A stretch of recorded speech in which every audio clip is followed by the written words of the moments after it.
Ikiganiro ubwirukirimbuzi turabasuhuje ni igitondo cyiza kuri mwese tubahaye ikaze kuri radio yanyu Hot FM 103 n'ibice bitandatu cyane cyane abakunzi b'ikiganiro ubwirukirimbuzi tugiye kubana kuva isaa 2 kuza kugeza saa 5 z'amanywa.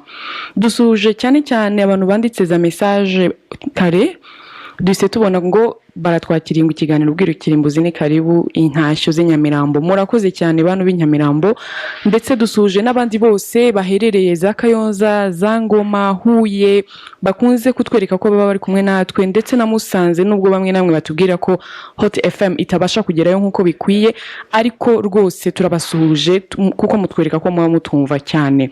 Dusuje n'inshuti z'u Rwanda ziri hirya mu Burundi turamukije cyane cyane bagori kunda Rafael ni inshuti y'ubwirukirimbuzi akunze kutwandikira cyane kuri Facebook page y'ubwirukirimbuzi. Turamuramukije n'inshuti zindi zitwumva zicecekeye nkuko benshi bakunze kubivuga. Dusuhuje inshuti zacu ziri muri diaspora hirya cyane cyane mu Bwongereza.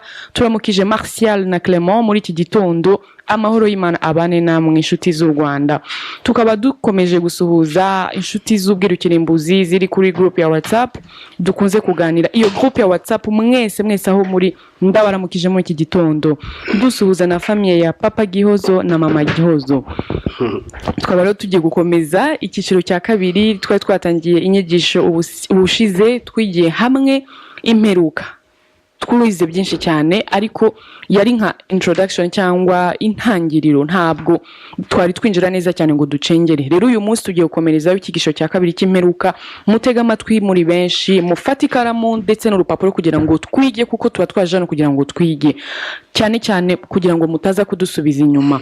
Hanyuma turaza kubibutsa imirongo ya telefone kugira ngo tuze kuyikoresha. Basanzwe mufite telefone mukoresha ya Hot FM nta kibazo mushobora kwandika message mu mwanya tugenda twigisha mukabaza cyangwa mukatwereka ko mudukurikiye.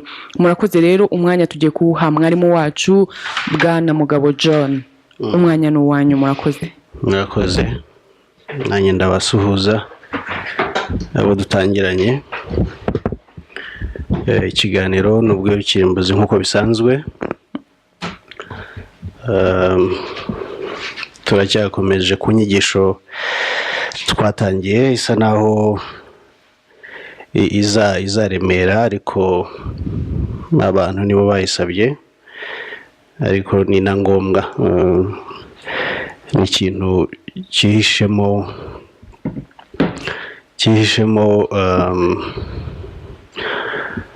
impamvu ahanini twazize cyangwa se tukizira uyu munsi. Iyo mvuga twazize ni mu bitekerezo, ni mu myumvire, ibintu bijyanye n'imperuka, umuriro utazima, abanyabyaha kuhanwa, abakiranutsi kuzamuka. Ayo ni amayobera amadini yose yakoresheje nk'iturufu ry'uburiganya kugira ngo akomeze yibe abantu kandi akomeze abajijishe. Niyo mpamvu twavuze yuko ari ngombwa ko dutangira tukajya mu mizi y'iki kintu. Kwiba ni ukuvuga umuntu kwiba, simvuga umufuka. Umuntu akwiba mu bitekerezo kuko umufuka wuzuzwamo n'ibivuye mu bitekerezo. Ni ukuvuga iyo wibwe ibitekerezo n'umufuka nta kijyamo. Twibwe rero cyane mu bitekerezo kuva kera. Niyo mpamvu hariho dukwiye kugaruzwa ibyacu byibwe. Naho ngaho dukwiye gushingira tubigaruza. Ntabwo ari intambara y'ibigaragara, ni intambara yo kugarura imyumvire cyangwa se kongera guhembura umwimerere w'imyumvire ya muntu Imana yamuremanye tunyuze mu nyigisho. Naho gatoya mbere yuko ninjira mu kiganiro nyirizina, hari ikintu ushaka ko dusangira n'abadukurikiye ariko kuri WhatsApp twari twagisangiye ngira ngo umuvandimwe umwe niwe wakidusangije nimugoroba.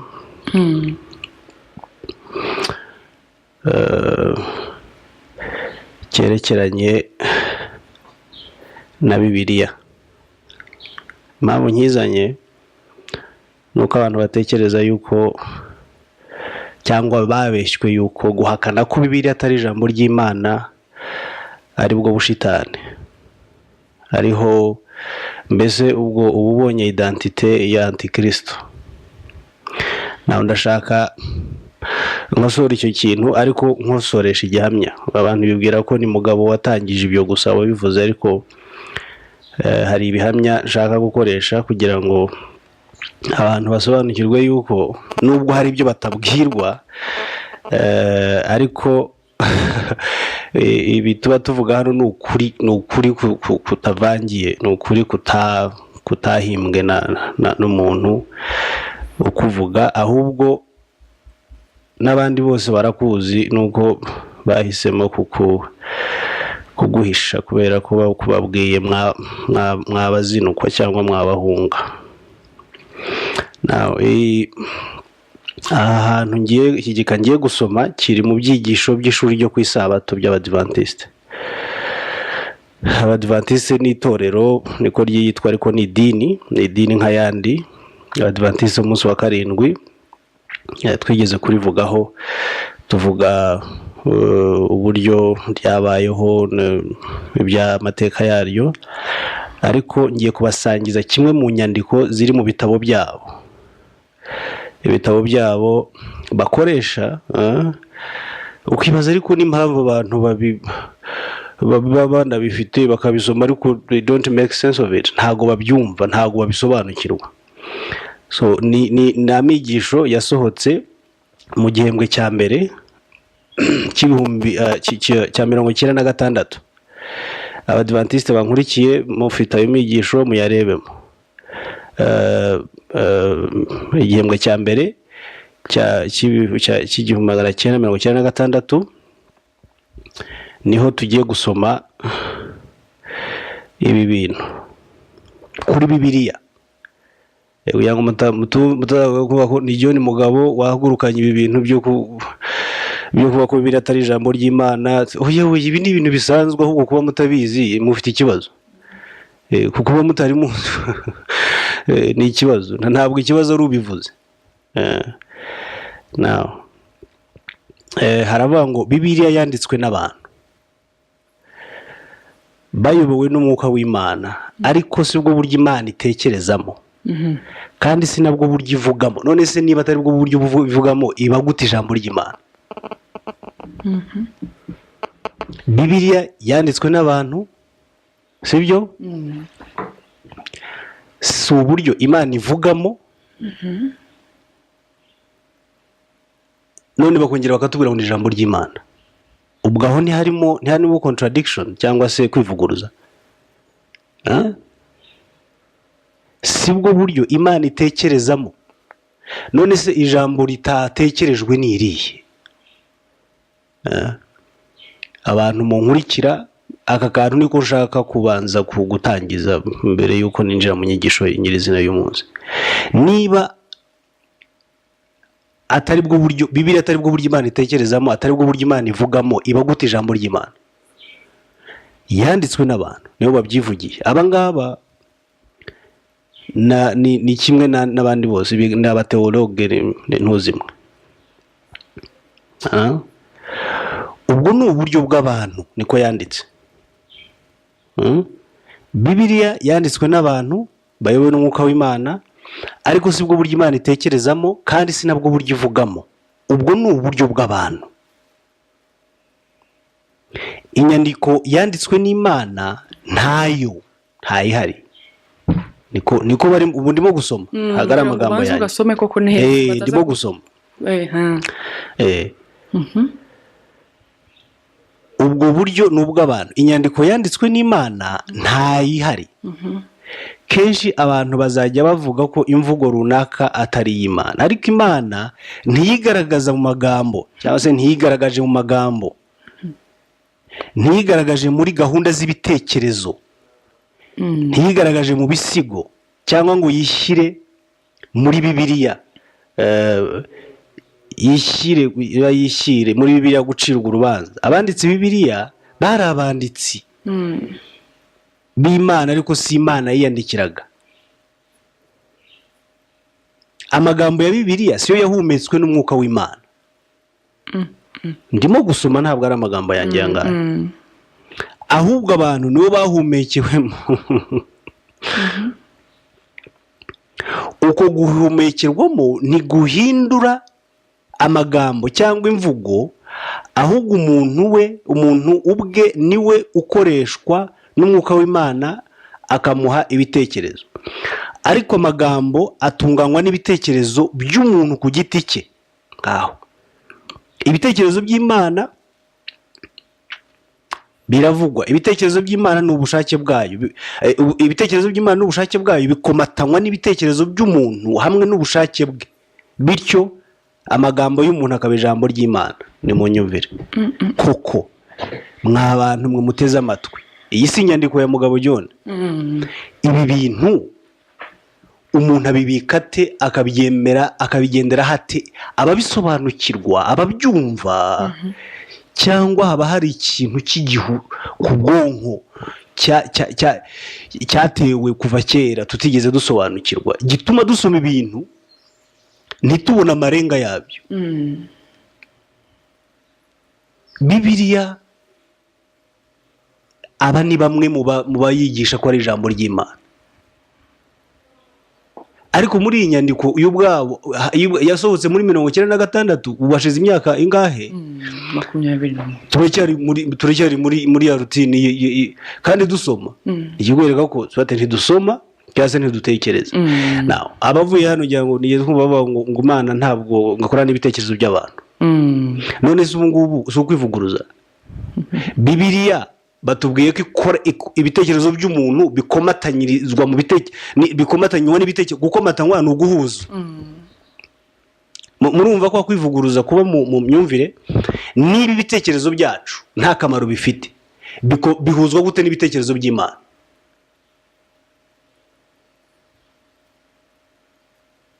Now icyo abantu bakeneye gusobanukirwa nuko igihe cyo kurambirwa cyakabaye kigera mu buzima bwabo.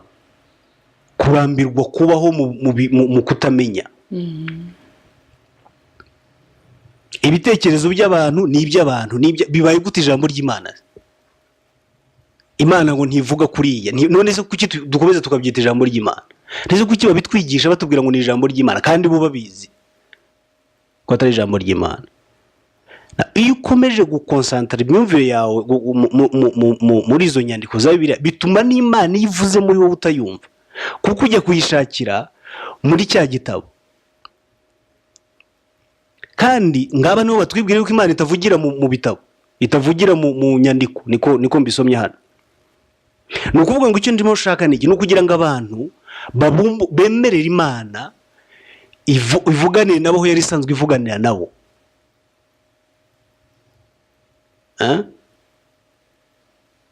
Kandi nkongera nkibaza se aba bantu banditse Bibiliya nibo bonyine Imana ishobora, nibo bonyine bafite ibitekerezo bishobora kuvugana n'Imana gusa?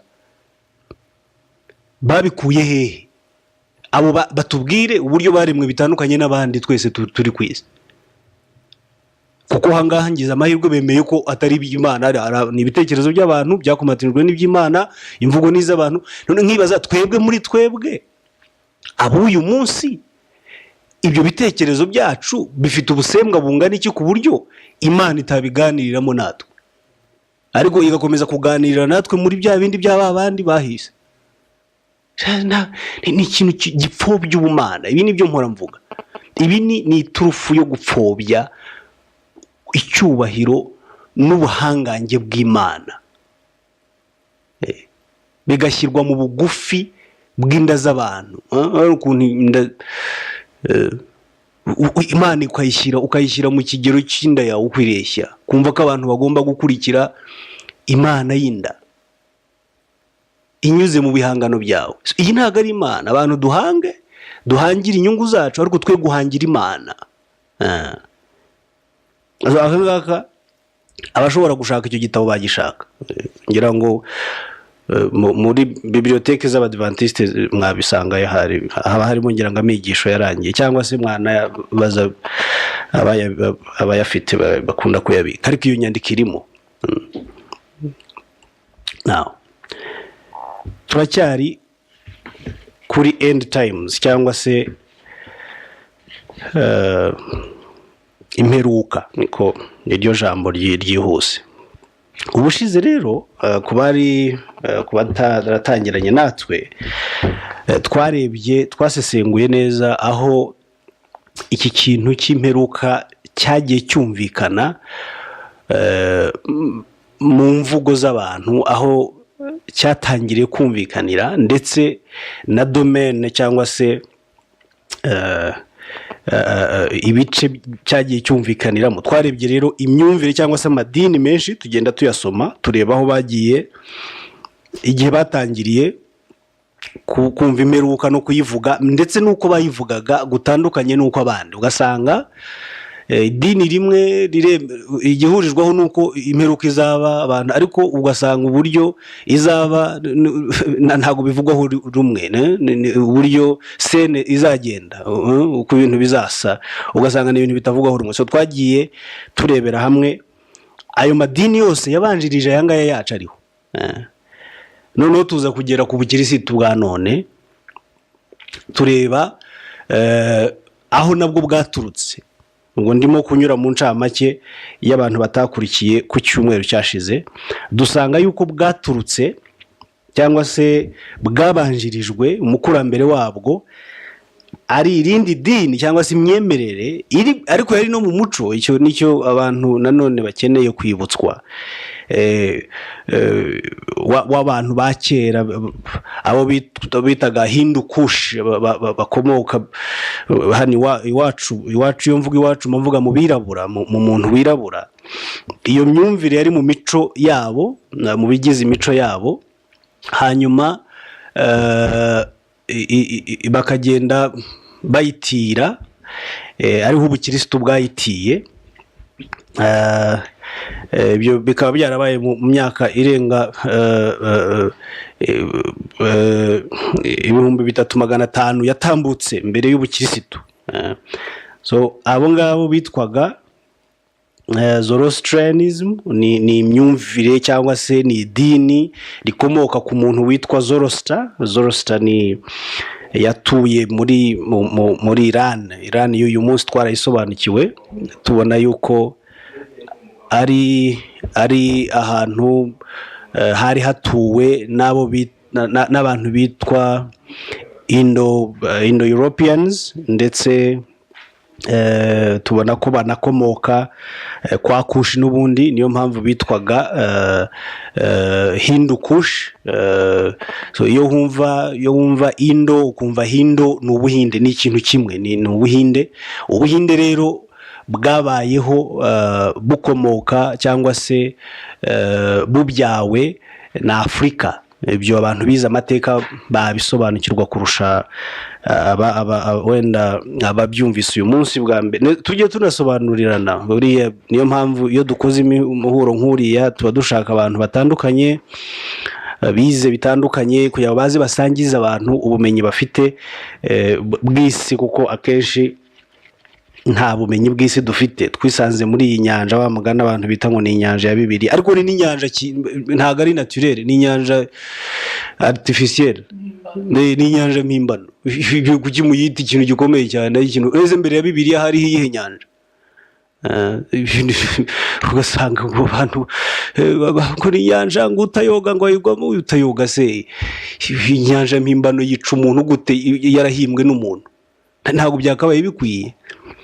Ariko impamvu tuyumva gutyo tukayitinya gutyo nuko twabwiye ko ari ijambo ry'Imana. Ariko ni byiza ko noneho bamwe mu babitwigisha nabo tubona ko batabyemera gutyo ko ari ijambo ry'Imana, bemera ko ari amagambo y'abantu. Hanyuma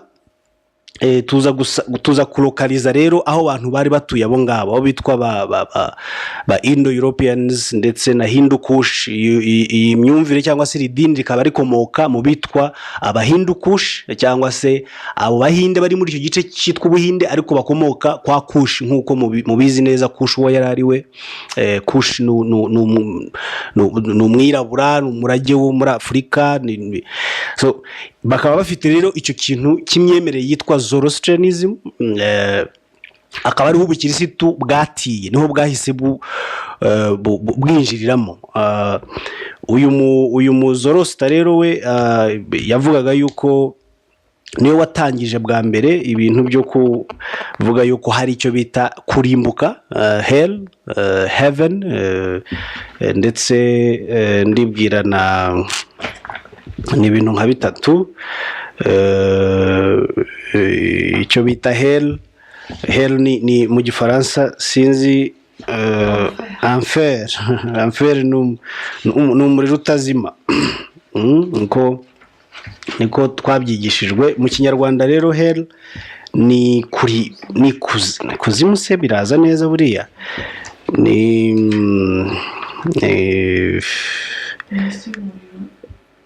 ni umuriro utazima ngira ngo ahari, ni ukuzimu n'amazuku, hahandi abanyabyaha ngo bazaba. Mu gifaransa yitwa enfer, mu kinyarwanda, mu cyongereza ni hell. Aba nibo ba mbere batangije iki kintu, ariko uyu munsi turaza ntabwo aricyo cyonyine batangije icyo bita messianisme, batangije icyo bita heaven na hell. Ni muri iyo culture. Narababwiye nti nta muco, buriya umuco, ikizakwereka ko umuco wuzuye ni uko ugira iyobokamana, component y'iyobokamana. Iyi ryari iyobokamana, ryari muri uwo muco wabo ba kera, ariko noneho uyu munsi turarebera hamwe se abo ba kera bo bayikuye hehe. Niko twarangije dupromisinga cyangwa se dusezeranya abari badukurikiye ku cyumweru cyashize. Rero ubwo nanyuriragamo abatangiranye natwe iki cyigisho batari kumwe natwe.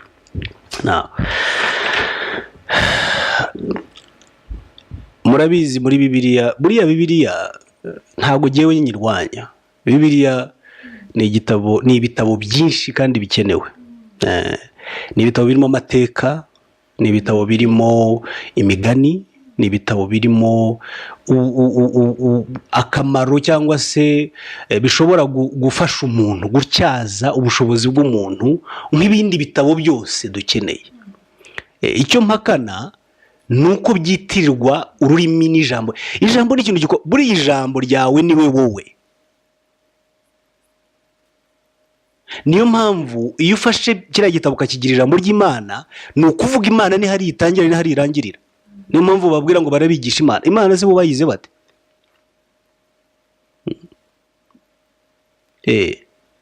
Muribuka rero ko mu bitabo byinshi bigize Bibiliya harimo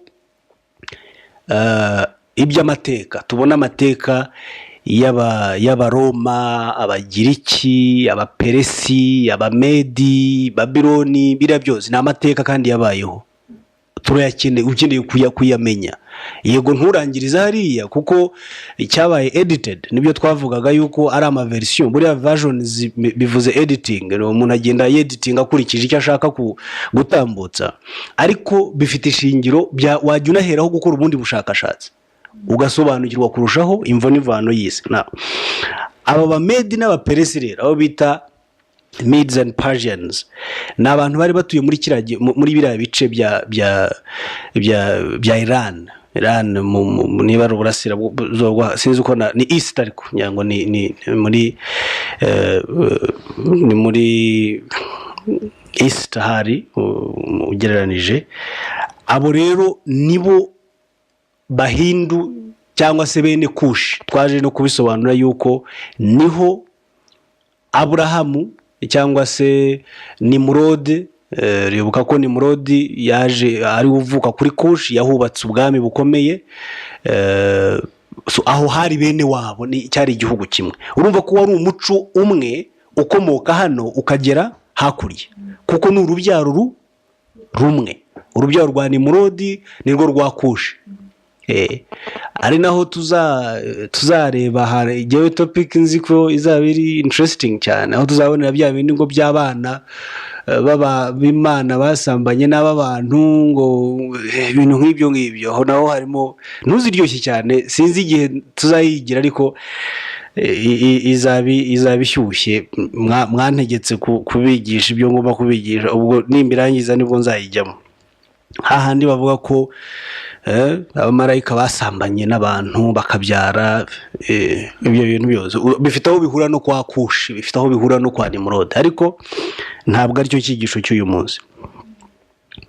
Aba baperesi rero naho ngaho iyo Zoroastrianism yatangiriye, ariko ibikomora hehe? Ibikomora iwabi n'ahangaha. Abantu bize rero amateka cyangwa se siyansi, muzi ko migration ntabwo iva hejuru ijya hasi. Twavuye hano, iva hano izamuka. Abantu bavuye muri Afurika hasi bazamuka. Iki ni ikindi gihamya kibihamya. Uwo muco bajyanye n'uwuhe? Iyo myemerere bajyanye n'iyihe? Ubwo bumenyi bajyanye n'ubw'inkomoko yabo. Inkomoko yabo ni iyi, ni iyi ngiyo tugiye kureba uyu munsi, yakomotswemo n'iri dini cyangwa se n'iyi myumvire ya Zoroaster.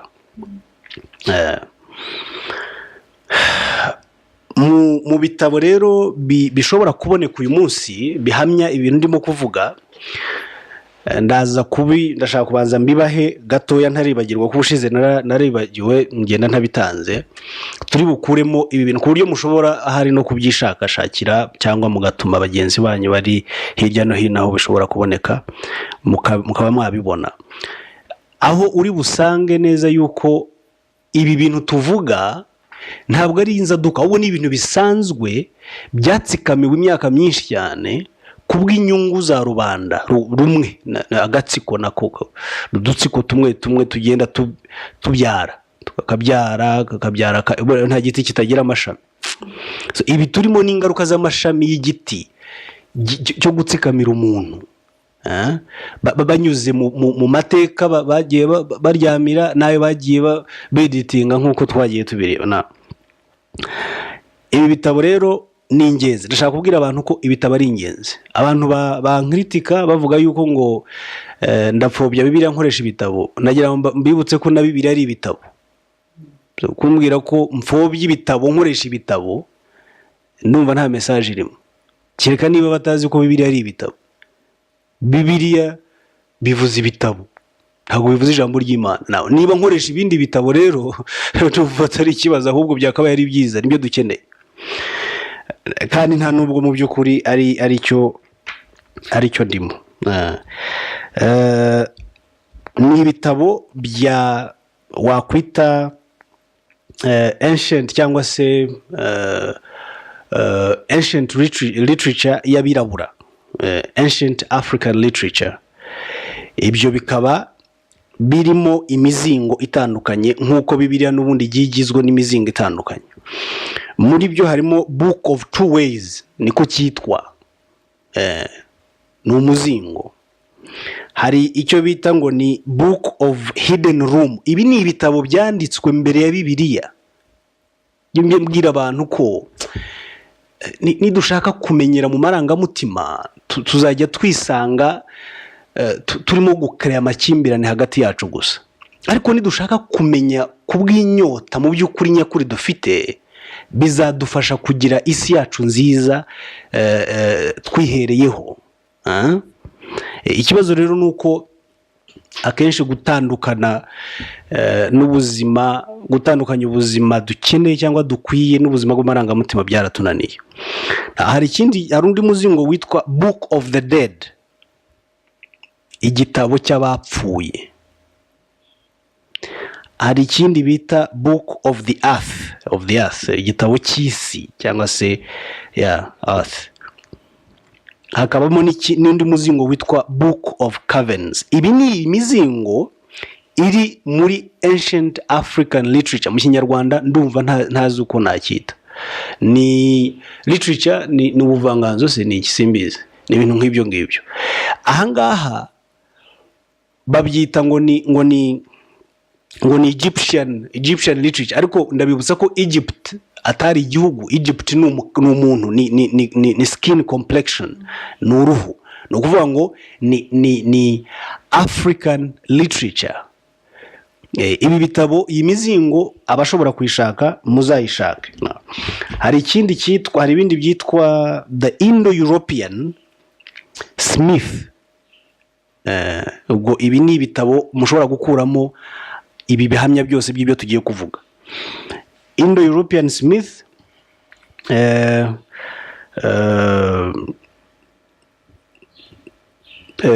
cyasohowe n'icyo bita the Institute for the Study of Man. Cyasohotse mu kwezi kwa munani kw'ibihumbi 2010. Hari ikindi bita Proto-Elamo-Dravidians. Now iyi ni imizi y'abaperesi uburyo neza ikomoka hano iwacu. Abo bamedi n'abaperesi abo bakwa Aburahamu na ibyo byose duheraho dusinda. Icyo ngicyo cyitwa Proto-Elamo. Elamo ni Aberamu, ni rwa rurimi rwitwa urweramu, Alamites, rwandi Yesu yavuze ngo eri lama sabakitani. Ntimubizi se? Urwo ntabwo rwari uruheburayo, oya, rwari urunyaremaya, unyaramaya. Ni urwo Baramu rero. Abo Baramu, iki ni igitabo kibagaragaza neza yuko bakomoka hano kwa hepfo hano iwacu. Impamvu mvuga ngo inkomoko ni ukugira ngo murebe umuco bazamukiyemo cyangwa se bazamuriyemo iyobokamana ryabo. Cyitwa ngo ni Proto-Elamo-Dravidian, The Evidence and Its Implications. Cyanditswe n'uwitwa David cyangwa se David McLapin. Cyanditswe mu 1981. Hari icyo bita Dravidian Linguistics and Introduction. Cyanditswe n'uwo mugabo n'ubundi cyari ko acyandika mu 1990. Ibi ni ibintu mukeneye. Mureke ibintu byo kubabwira ngo ntimukazana ubwenge ngo bwanyu ngo mukumenye, kandi tubonye ko na Bibiliya harimo ubwenge bw'umuntu. Mujye mucukumbura musome. Niho hari niyo better option. Otherwise muzajya twisanga turimo kubyina muzunga mu miziki y'abandi, kandi hari aho Imana ishaka kuvuganira natwe. Now aba bantu babikomoraga muri wa muco nkunda gusubiraho, abantu bataranasobanukirwa neza n'uburyo umuco ari ikintu cy'ingenzi cyane mu kubaho k'umuntu, mu kumenya k'umuntu, mu kwirinda k'umuntu. Ubu ngubu mbaho urugero rumwe uburyo umuco ari ikintu cy'ingenzi. Uyu munsi amakuru ntiturimo kubona ko hari abantu ngo bahuje ibitsina barimo kubana muri iki gihugu cyacu.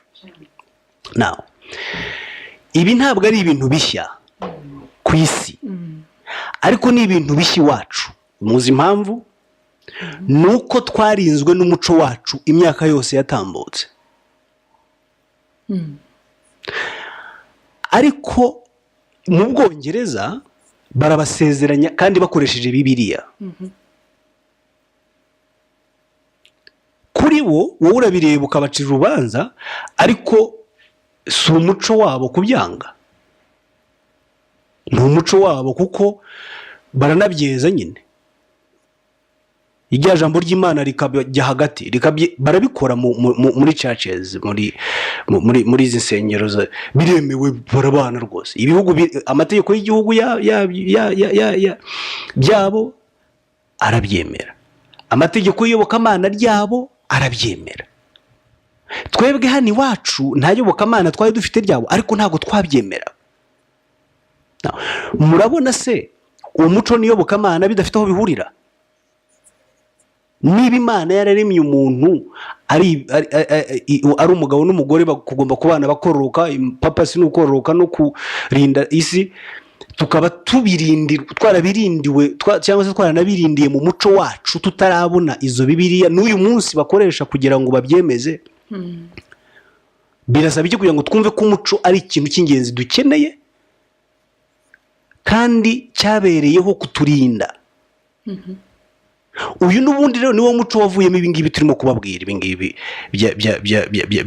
bya hell and heaven and messianism, ibyo byose ni umuco wakomotse hano. Ariko turimo gusuzumira hamwe noneho aho iyo myumvire nayo yakomotse. Ese yavuye he? Yaravuye mu ijuru, marayika yaramanutse abwira abakurambere bacu ibyo bintu, cyangwa ubushize twari twabikomojeho umuriro mu muco wacu kuko dutuye no muri ayo mateka ya hafi cyane hari ikintu cy'amayobera kitumvikanaga mu muco w'abakurambere bacu ku bijyanye na volcanic eruptions ibintu byo kuruka kw'ibirunga noneho bareba kuriya kuruka kw'ibirunga bakavuga bati munsi hariya haba umuriro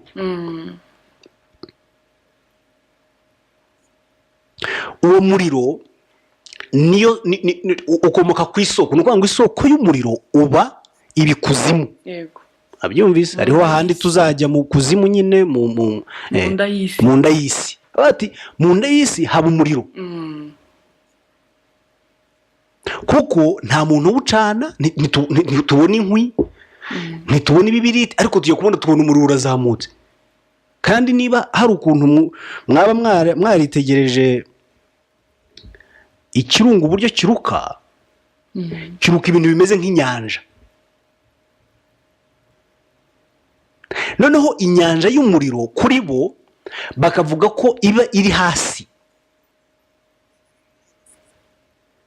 ahubwo izamuka kwa kundi umuhengeri ntujya ubona se umuhengeri wo ku nyanja uburyo amazi ibyo bita tides asuma akazamuka gutyo ukabona niba uri mu bwato ukaba wanakwibira vague ngira ngo niyo mihengeri rero iyi mihengeri iri no hasi ubu ngubu kino kirunga ni ingaruka z'umuhengeri wo mu nyanja y'umuriro iba hasi hari sosi y'umuriro noneho ikibahamiriza yuko hari inyanja y'umuriro nuko iby'ikirunga kirutse bisa n'inyanja hanze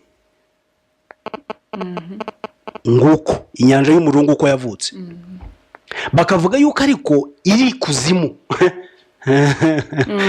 bakavuga yuko iyo nyanja iri kuzimu ni nayo mpamvu aho ngaho ariho hagomba guhanirwa abanyabyaha tugiye kureba kuri bo abanyabyaha ni bande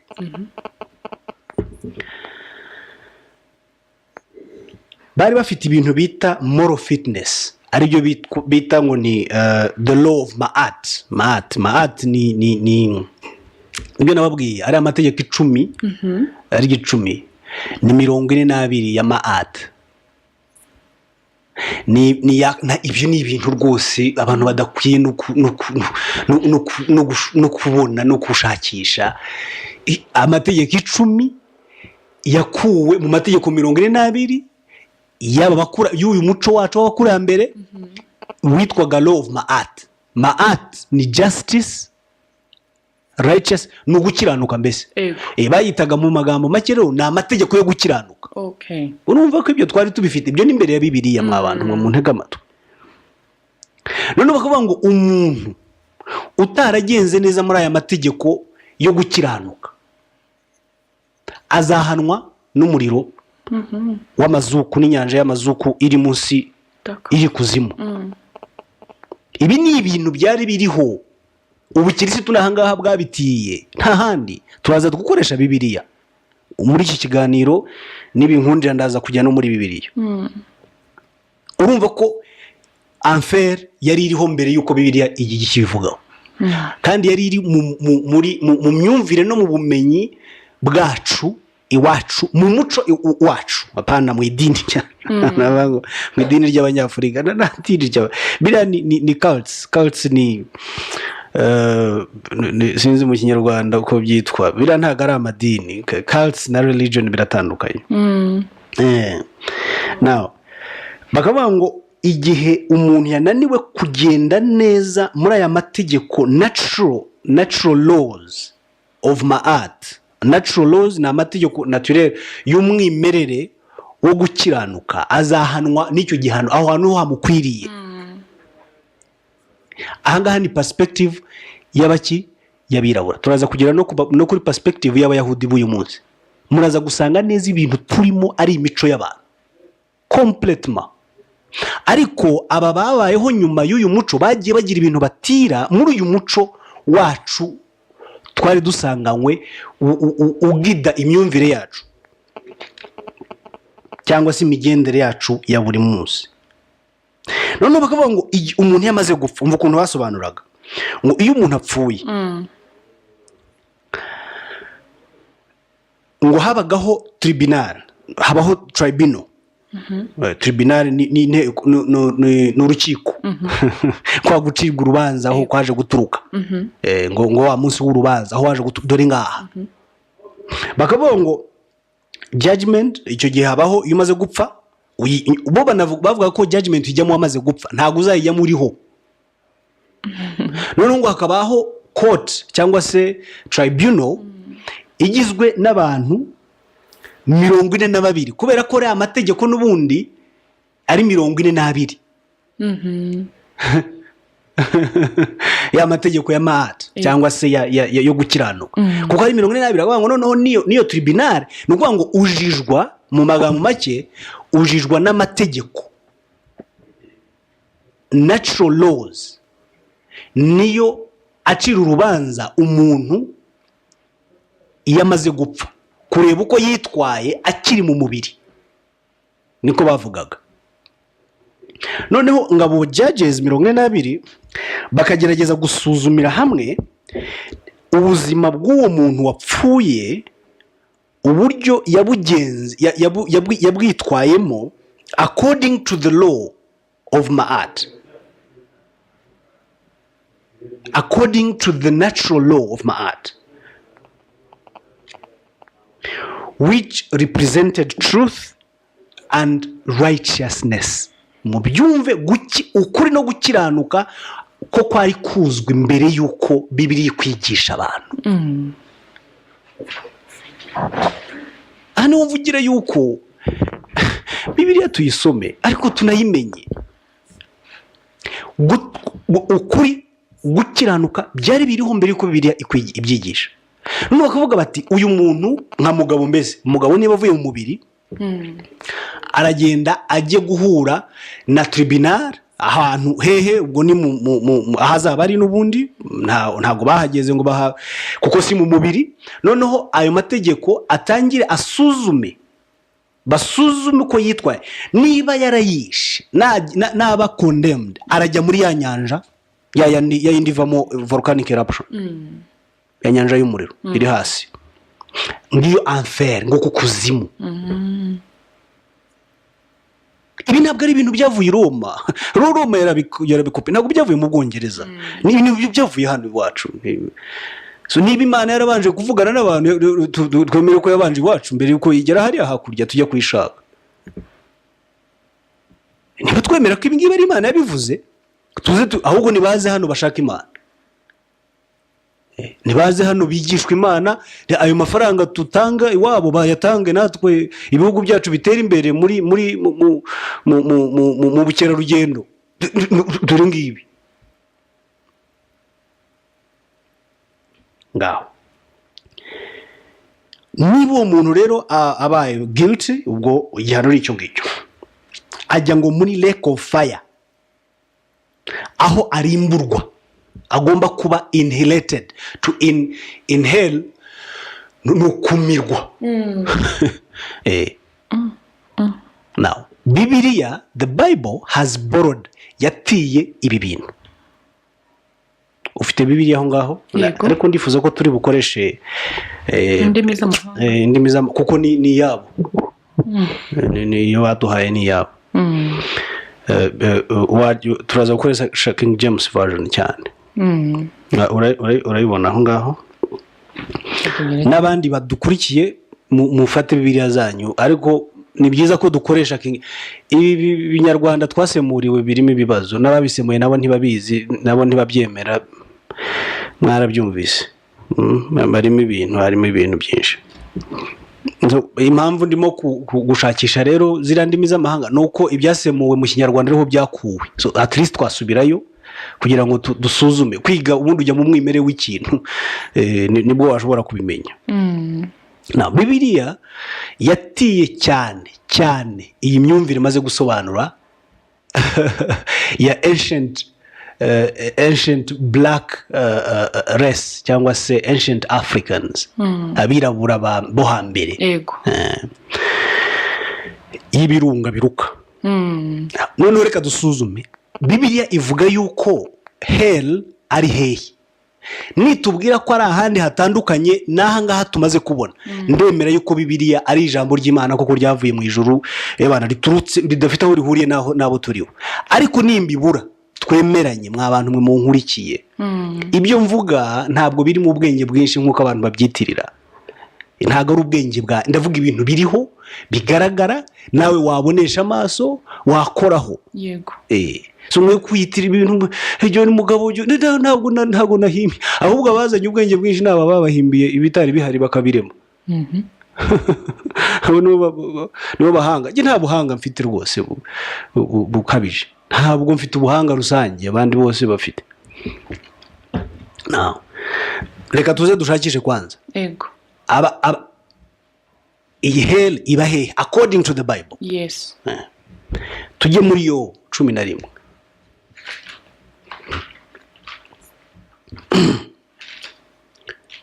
Yobu 11 umurongo wa 8.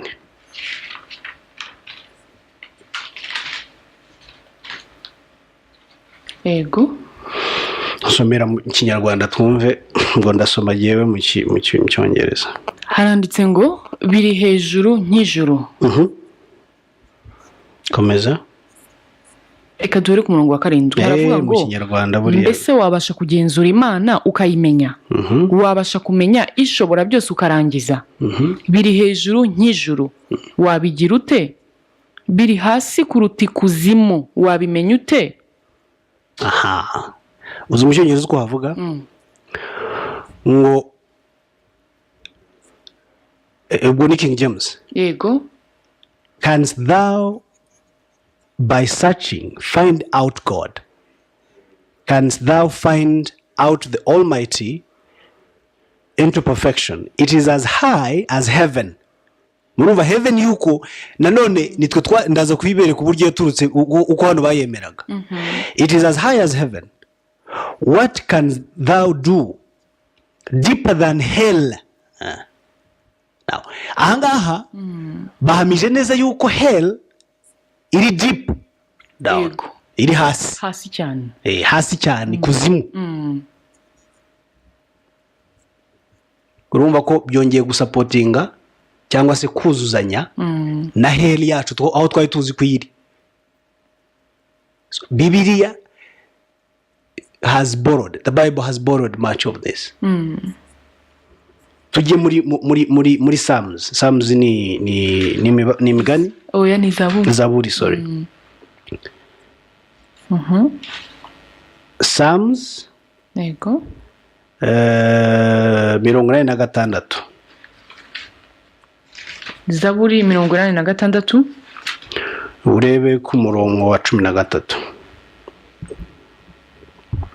Haranditse ngo kuko imbabazi ungirira ari nyinshi kandi wakijije ubugingo bwanjye ntibwagikuzimu ko hasi. Aho sinkeneye no gusoma Ikinyarwanda. Urumva ko ikuzimu kuri hehe? Kandi iyo niyo hell. Niyo hell mwa bantu mwe mwumve. Mu Kinyarwanda twasobanuye ko hell ari kuzimu. Munsi y'ubutaka. Ariko n'ubundi abanyabyaha ngo niho tuzajya nitusangwaho abakiranutsi bo bemeye umuco w'abandi uwo bazajya heaven. One hell and heaven. Nicyo gituma abantu bakizwa ku ngufu. Kuko they are trying, barimo guhunga hell. Ntabwo abantu bakizwa kuko bamenye bafite inyota ya transformation. Abantu barakizwa kuko batinya umuriro. Ni nayo mpamvu usanga ibyo turimo tutabizi, kubera ko twabigiyemo mu gihunga cy'ubwoba ariko budafite ubumenyi, bukeneye ubumenyi. Ngo urashaka kurimbuka, ngo sinshaka kurimbuka, sinshaka gushya, umuriro w'iteka dore ngaha aho bikomoka rwose.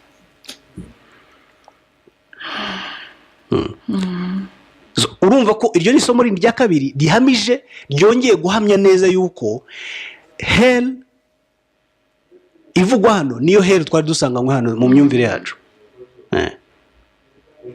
Twongere tujye muri Proverbs 15, imigani 15. Umurongo waho wa 24 wenda. Imigani 15 umurongo wa 24. Ku munyabwenge inzira y'ubugingo irazamuka kugira ngo ave ikuzimu mu bapfuye. Ngaho 20 usomye 20 na kangahe? Na kane. Hano mu cyongereza haravuga ngo the path of life leads upwards for the prudent to keep them from going down to the realm of the dead. Muze gusoma cya gitabo nabahaye, the book of the dead, muraza gusanga iyi filozofi ko ari ahangaha bayikuye cyangwa se iyi myumvire. Ayumva harya imigani 9 wahasomye naho? Oya. 9 nanone soma Proverbs. Yego. 9 umurongo wa 18. Ariko ntazi ko abapfuye ariho bari kandi abo yararitse bari mu mworero w'ikuzimu. Urabyumva kingi ubu turi mu isezerano rya kera turaza no kugira muri shya. Tayaba ngo John ngo Bibiliya ndayikoresha. Ndayikoresha kugira ngo mbereke ibyo mvuga ko atari inzaduka. 18 aho ngaho niho havuze hano mu cyongereza ngo but he knoweth not that the dead are there and that her guests are in the depth of hell. Her hand interesting. Bitangaje gusa. None ujya muri Isaya 14. Yego. Umurongo 14 ku murongo waho wa 15 ngirango. Ariko uzamanuka ikuzimu ugere ku ndiba ya rwa rwobo.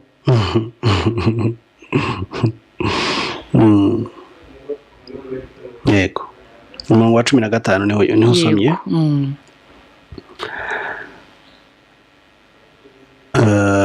Mu cyongereza haravuga ngo uruba ni ku ndiba ya rwa rwobo, ntabwo urwobo ruba hejuru cyane, ruba hasi. Urwobo ruri bukuzimu.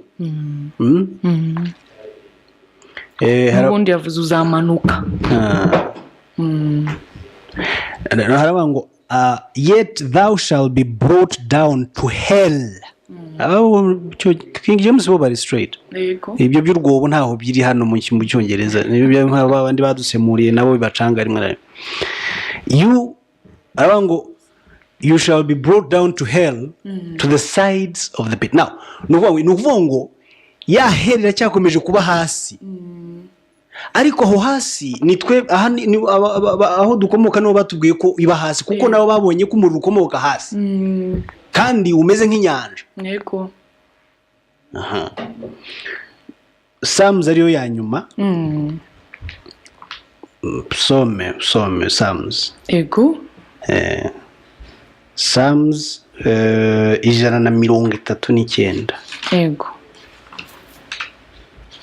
Ku murongo wa 8.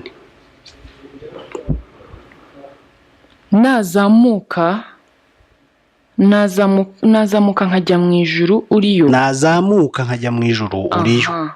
Okay. Nasasurire bwanjye kuzimu uriyo. Ariko reka tubanze tunibaze imbere yuko nsoma mu Kinyarwanda ndako mu Cyongereza.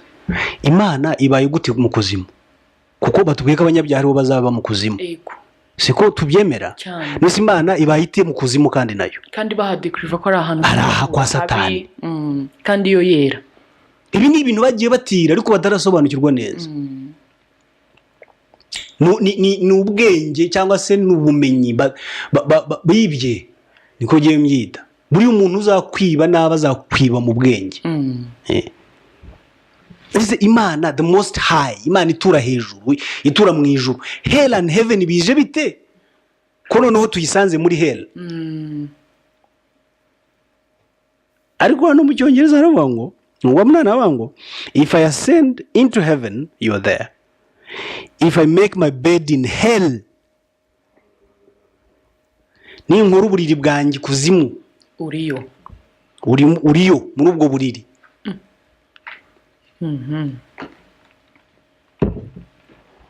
Behold you are there. Iki kintu cya hell ndashaka tugisuzume neza cyane rwose. Ubu noneho tumaze kubona ibintu, tumaze kubona aho cyakomotse, tumaze kubona na Bibiliya uburyo irimo kukiyitirira, ariko n'ubundi yananiwe guca undi muvundo, yananiwe guca ahandi hatari ahangaha. Kandi aya mateka y'abangaba turimo kuvuga yabayeho mbere cyane. Bibiliya buriya ni yavuba, ntabwo ari. Tujye muri New Testament, yego, mu Isezerano Rishya. Muri Matayo 5:22. Matayo 5:22. Ariko jyeweho ndababwira yuko umuntu wese urakarira mwene se akwiriye guhanwa n'abacamanza. Uzaduka mwene se ati wamupfuwe akwiriye guhanirwa mu rukiko. Uzabwira mwene se ati wagicucuwe akwiriye gushyirwa mu muriro w'igehinomu. Andika ku kana ahantu gehinomu, ndaje mpabereka hariho. Icyo ni igiheburayo. N'Abarabu abayisilamu narababwiye ni buriya culture yose igira ibintu bitatu. Igira cyangwa se umuco culture ni umuco. Igira kirazira, indangagaciro na kirazira. Ikagira amateka, ikagira iyobokamana, ikagira n'ururimi. Yego, bine.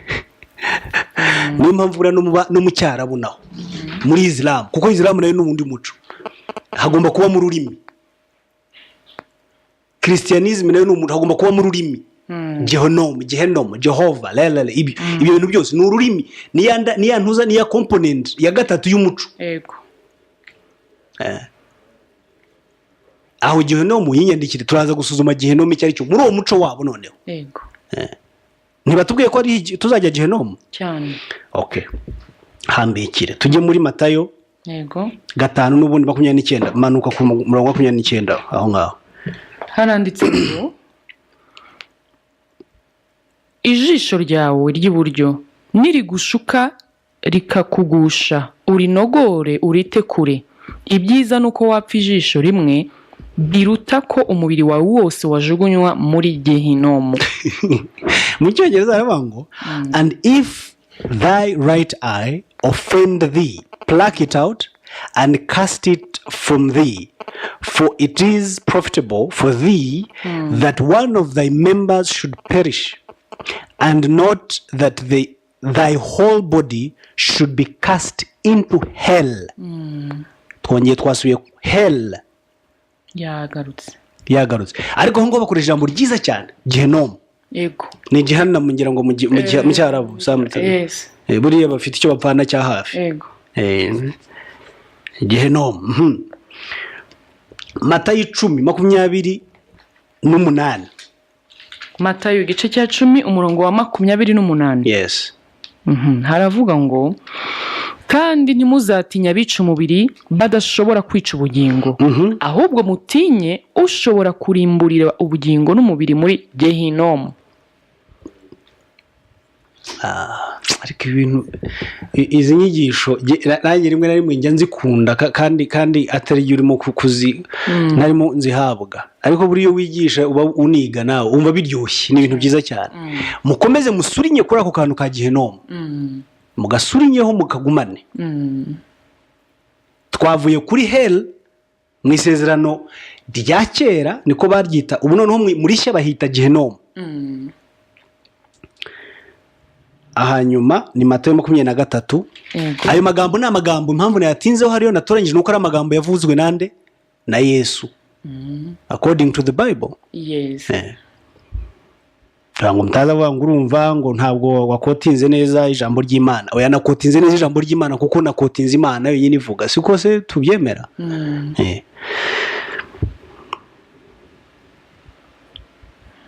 Matayo 23:15.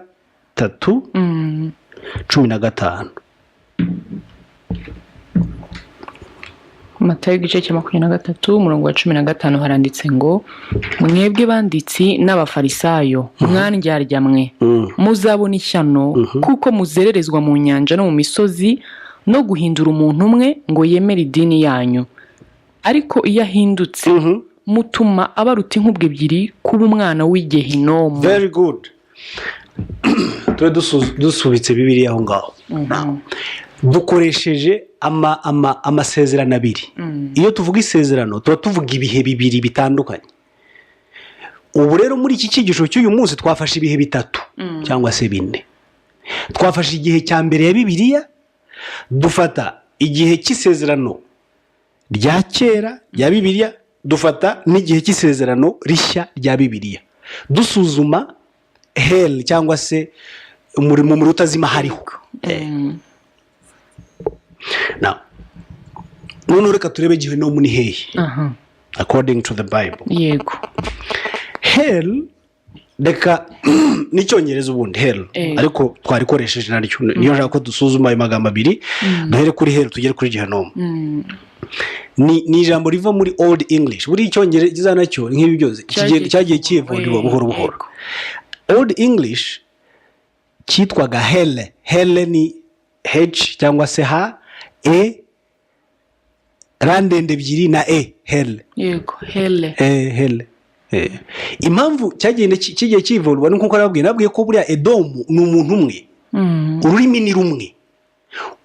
Uzajya usanga kigenda kivuka mu Kiroma, mu Kijamana, gutyo usanga cyabaye icyongereza. Ni kuri ruri muri rwagiye rwiva ariko umuntu ni umwe burya. Noneho bisobanura ngo ni world of the dead. Isi y'abapfuye.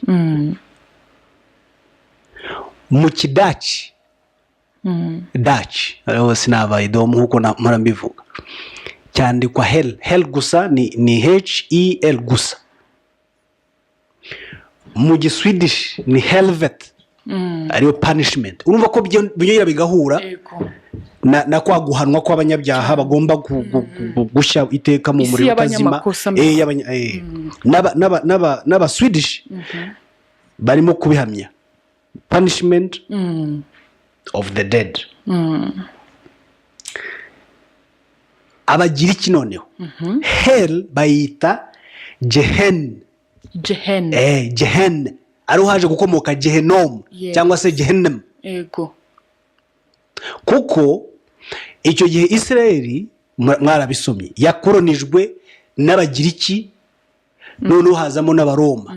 Ni ukuvuga ngo aho ngaho ururimi rwabo n'uwo rwahise rujya rute rumera muri ibyo bihugu bagiye bakoroniza. Ururimi rwabo rero rudescribinga cyangwa se rusobanura iki kintu turimo kureba kuri bo ni Gehen ni ga E H E na na ebyiri. Noneho igihe burayo kije kihita ngo ni Gehenom.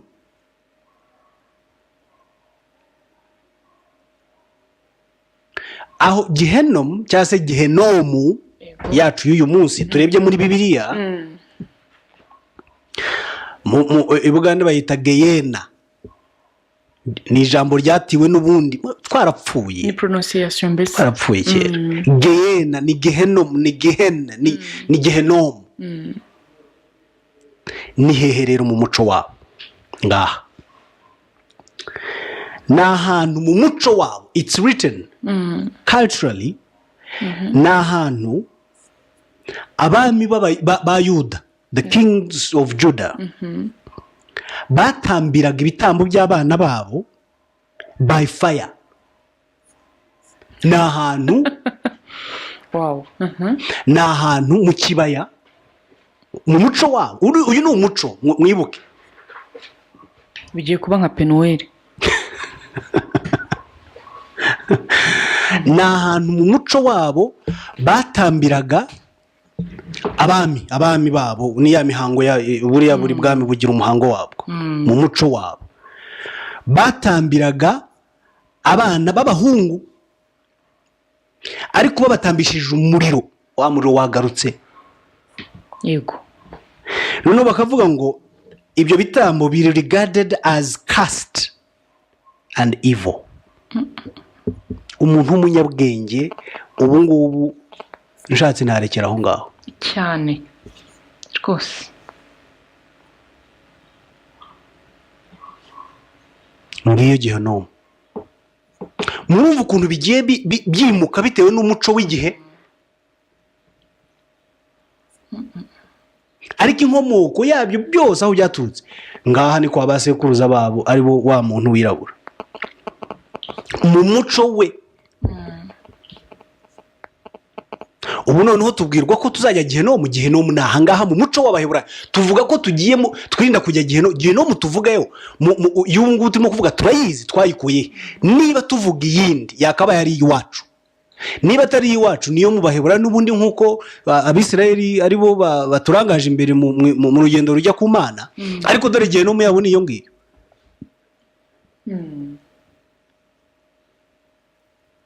None ukabwira umuntu ngo ihane ngo cyangwa ujye muri Gihenomu, ubwo umuntu akubajije Gihenomu yariyo uramusobanura ukamunyuza.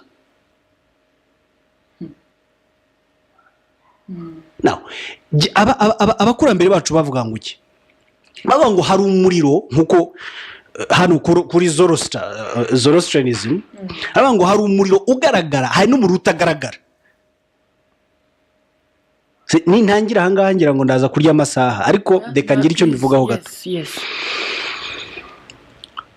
Baravuga ngo hari umuriro ugaragara, umuriro ubona nyine w'ibirimi by'umuriro,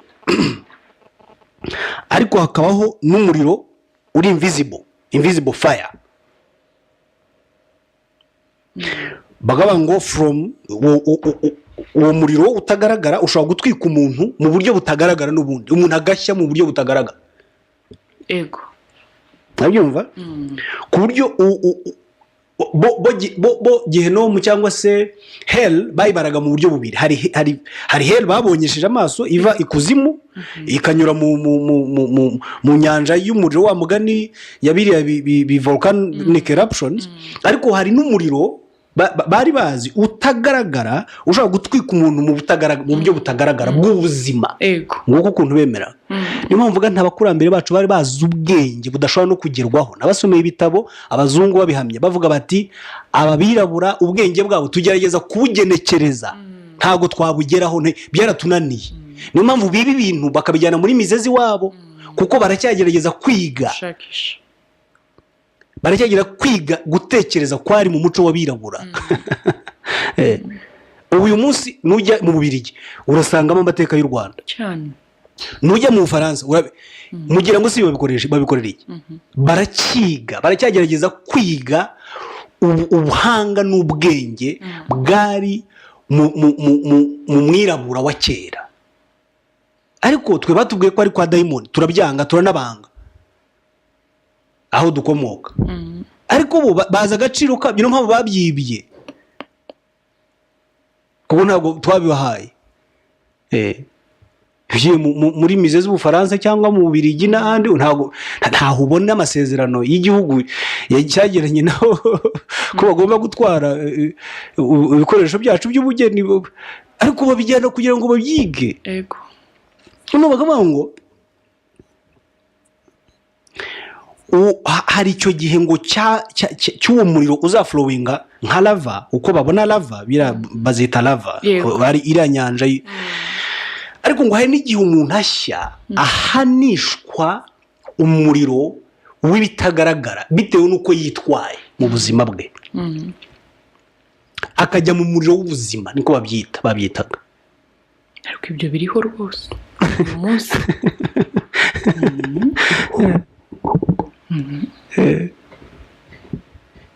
Ukaba washya bitewe n'amahitamo yawe, ugatwikwa na realite na ya nature. kwa gukiranuka bo bari barashyize mu mategeko 42 ahagarariye cyangwa se yidantifiya inzira cyangwa se ibirari byo gukiranuka n'ukuri, bagerageza kubishyira mu mategeko 42 ariko bakavuga ngo iyo nature cyangwa se iyo law of ma'at ni ubwayira gutwika iyo washatse kunyuranya nayo cyane. The truth can kill you. Cyane. Urumva ukuntu barabahanga cyane cyane. Twebwe uyu munsi n'abatwigisha iyo truth barayitramba, barayikandagira. Ni ukuvuga they are ignorant of the fact that nature can punish. Niba umuntu akwigisha ariko akakwiba amaturo, akakwiba, akakubeshya, nuko atazi ko nature ishobora kumwishyura punishment ihari. Yes. Ariko kuko yakubwiye ko no nature nta dutegereje umuriro, uwo muriro nuko abazi ko uwo muriro avuga warabuzi neza, arabizi neza. Kugira ngo agusahurire, niba rusahurira mu nduru, agusahurira urinde upfa ngo utegereje ko yicwa n'umuriro. Yego this. They know. So abakurambere bacu bararebaga bakavuga bati ubuzima ubayeho ushobora guhanwa ukiriho, ego, ugashya ugahanwa punishment bitewe n'uburyo watrambye amategeko ya ma'at ya nature, cyangwa se ukazanahira iyo ngiyo aho bazagushyira kuko babashyira ikuzimu kandi muri uvu kuzimu ati buriya ya mategeko azamujija n'ubundi hariya hasi amutwikireyo nguko n'uwo muriro.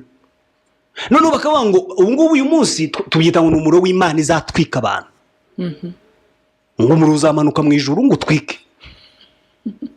Ariko mu by'ukuri Bibiliya nta nitweretse, nayisomye, nta nitweretse ko umuriro uzaturuka mu ijuru, nta nitweretse yuko hell izava mu ijuru. Barimo guhamanya neza n'aba ngaba bavuga ko yes iri mu nda y'isi. Bref, exactly. Abandi batubwiye hell batwikiragamo abana babo mu mihango yabo y'umuco wabo, koreyo gihenomu ngibyo. None se ubwo ngubwo mw'abantu mwe ubu ngo umugabo azanye inzaduka zirimo aho ngaho niziye kucyo twazize uko tutigeze tumenya dushakashaka.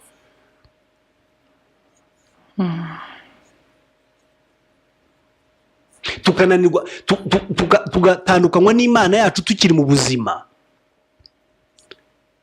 tukibwa Imana yacu tukiriho, batubwira ibya nyuma yo gupfa kandi nabo bazi ko muri bo babizi ko batabizi bitanahari kuri bo.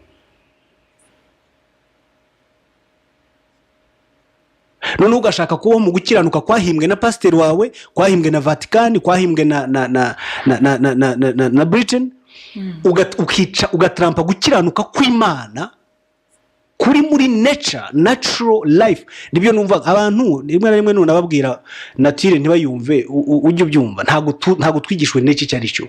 Nature ni nka bya bindi by'umuco wacu, nawo ntawo tuzi ko nature ari ibiti, tuzi ko nature ari inyoni n'umuyaga, n'ibyo. Nature n'ubuzima. Niyo mpamvu iyo wavuye muri nature nta waguhanga.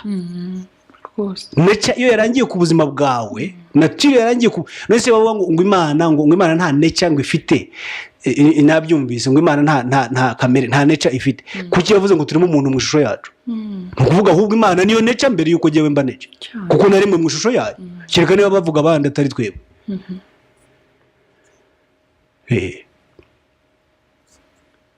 Niba umuntu avuga ngo Imana ntabwo iremye muri kamere, yaravuze ngo reka ndeme umuntu mu ishusho yanjye, harimo kwivuguruza. Imana ni kamere, Imana ni nature. Niyo mpamvu ntigaragarira. Iyo Emmanuel ibaye muri wowe, ibije muri nature n'ubundi, niyo mpamvu utayikoraho. Ayo mategeko ya ma'at cyangwa se ayo mategeko that divine law of nature bagerageje kuyubaka mu busesenguzi bwa nature. Niba ngombwa nzayabasomera next time hano, byaba byiza. Ariko n'amategeko aho wowe wivugira ko ntago nzica, ntago bavuga ngo ntukice, byandi urumva ko harimo ntuza contradiction ni declaration wowe udeklara kuko wamaze kuba ibyo udeklara ni icyemezo utafatishijwe ntugasambane ntukice ukajya wasambanye ntabiyishe ukagera aho ubyizirika mu majosi nuko bitaguvaho birava hanze bijya muri wowe ariko iyi ngiyi yavaga mu muntu ijya hanze ngibyo ngiyi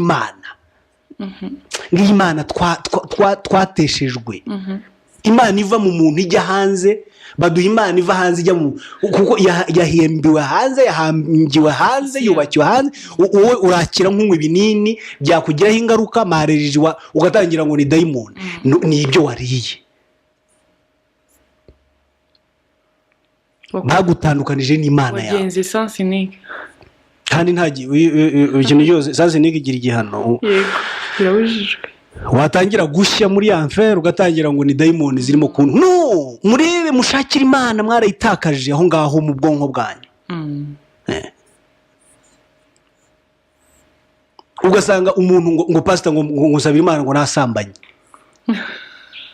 ngo penitensi ababyita ngo yawe niba ajya kwa padiri ibyo bintu ariko umuntu urimo urengeje imyaka 20 y'ubukure ari mu bintu nk'ibyo ubwo koko aho ngaho ubwenge bwawe buba buguhamiriza neza ko harimo Imana giye kwihana abangaba rero bavugaga kuko babanje kurekonesa kubaho muri kamere ibagize bakatura sinzasambana sinziba sinzica sinza aho ntabwo ukeneye pasiteri ugufasha ni wowe wagiye uri wenyine kumwe n'Imana yawe sinza naba ndyamye naba ndi mu ruhame naba ndi genyine ibi sinzabikora kuko uwo si we ndiwe yego cyane badukura muri kamere yacu badukura mu bumana bwacu batubyinisha muzunga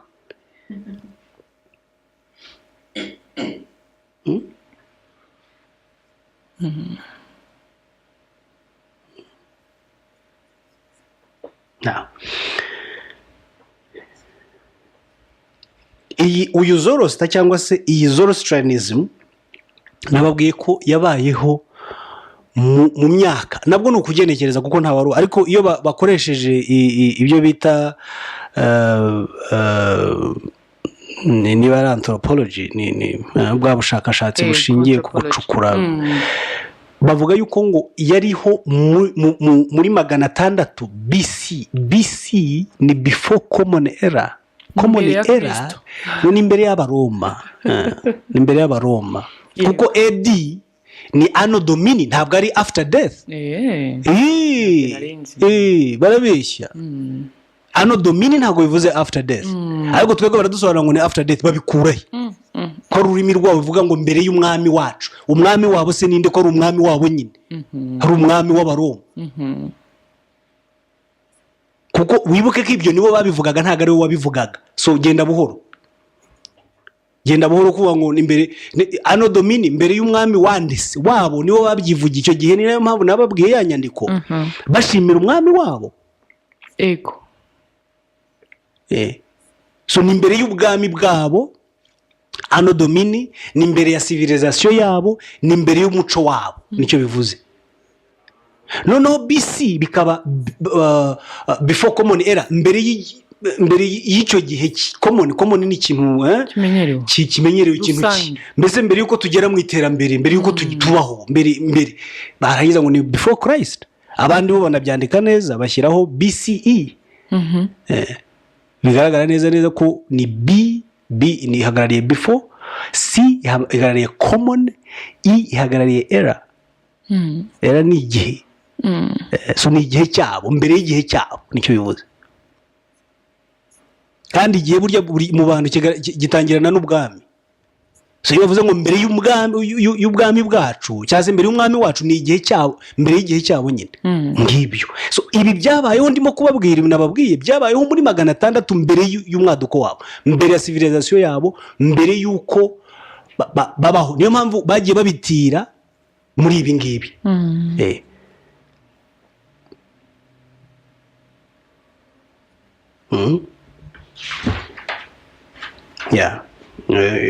nibyo tugeze muri ya saha ya pose. Ariko hari ibintu byinshi hano, byinshi abantu bakeneye kumenya kuri iyi ngingo. Tuzakomeza kureberaho, noneho turebe uburyo ibi bintu bya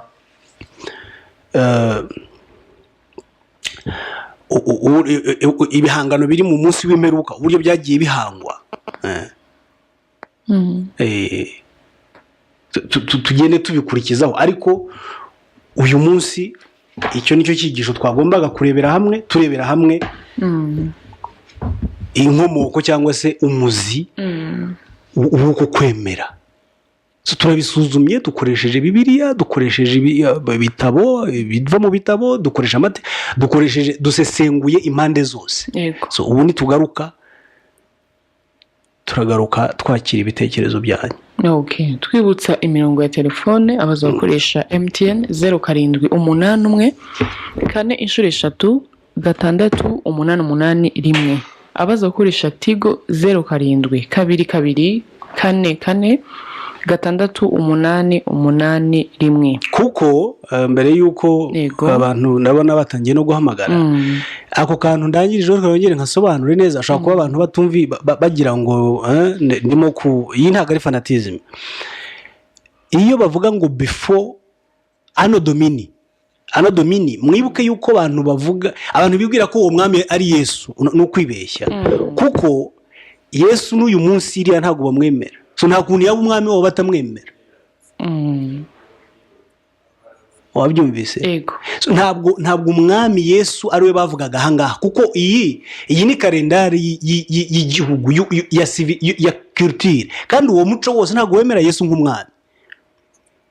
Bavugaga culture cyangwa se umuco wa civilisation w'ubwami bwabo. Niyo mpamvu bakunda umugende buhoro ibi bintu bya BCAD abantu Yesu imbere ya Kristo ni nyuma ya Kristo. Ibi ni mbere na nyuma y'Abaroma.